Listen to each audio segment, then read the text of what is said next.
দিদির হাত দিয়ে খুব সুন্দরভাবে নজর কাড়া হলো। আপনাকে অনেক ধন্যবাদ। আমাদের গুরু মহারাজের হাত দিয়ে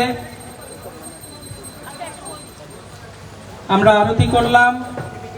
চন্দনের গুঁড়ো দিয়ে দিদি রথের রাস্তা, কলকাতার রাস্তাকে পবিত্র করছেন, যাতে প্রভু জগন্নাথের এই রথযাত্রা খুব সুন্দরভাবে এগিয়ে যেতে পারে।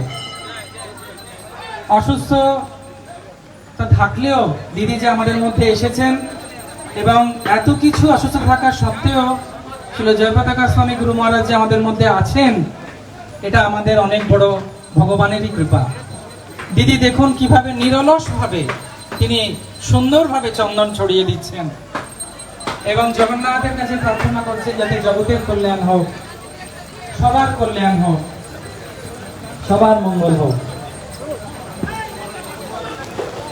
পুষ্প, চন্দন জল, গুরু মহারাজ এবার চন্দন জল দিচ্ছেন। সবাই একবার বলুন হরি বল। মায়েরা উলুধ্বনি।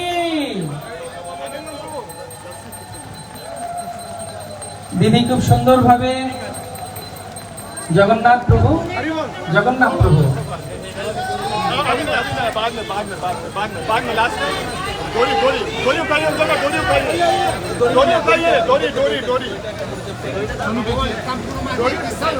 বেশি বড় করে টানবেন না, রথ থেকে দূরে থাকুন, রথের ঘোড়া থেকে দূরে থাকুন, রথের ঘোড়া থেকে দূরে থাকুন, সবাই রথ থেকে দূরে থাকুন। খুব অল্প টানবেন। শঙ্খধ্বনি, শঙ্খধ্বনি, উলুধ্বনি আর শঙ্খধ্বনি। শুরু হতে চলেছে ৫৩তম রথযাত্রা মহামহোৎসব। মাননীয় মুখ্যমন্ত্রী মহোদয়ার শ্রীবাস্তে এবং শ্রী জয়পতাকা স্বামী গুরু মহারাজের শ্রীবাস্তে শুরু হলো। টানো, অল্প অল্প, হরি বল।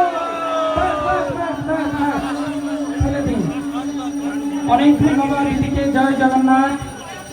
৫৩তম ইসকন আয়োজিত কলকাতা রথযাত্রায় রথের দড়িটি গুটিয়ে দিন। রথের দড়িটি বিশ্বজিৎ প্রভু, গোয়েল প্রভু রথের দড়িটি গুটিয়ে দিন। এবার রথের দড়িটি গুটিয়ে দিন।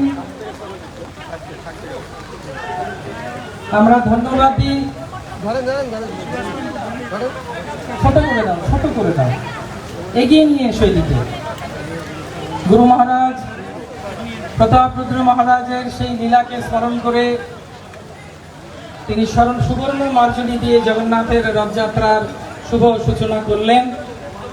হরিশ প্রভু আপনি ছিটিয়ে দিন, যা আছে সব ছিটিয়ে দিন, রাস্তার উপরে ছিটিয়ে দিন। আস্তে করে, আস্তে করে, একটু বাস, একটু করে আস্তে টানুন, আস্তে করে একটু টানুন। হরি বল। টানুন, আরেকটু টানুন, আরেকটু। সবাই বলুন জয় জগন্নাথ। রথের দড়িতে হাত দিলে সব ইচ্ছা পূর্ণ, আর ভগবান সব যত ইচ্ছা মনে সব পূর্ণ করে দেবেন, আশীর্বাদ করবেন। আর টানার দরকার নেই। সুন্দরভাবে আমাদের রথ শুরু হলো। সবাইকে অনুরোধ করবো, আর কিছু পূজারীদের সেবা আছে। তারপর প্রথমে বলরাম, তারপর সুভদ্রা এবং তারপরে জগন্নাথ বেরোবে।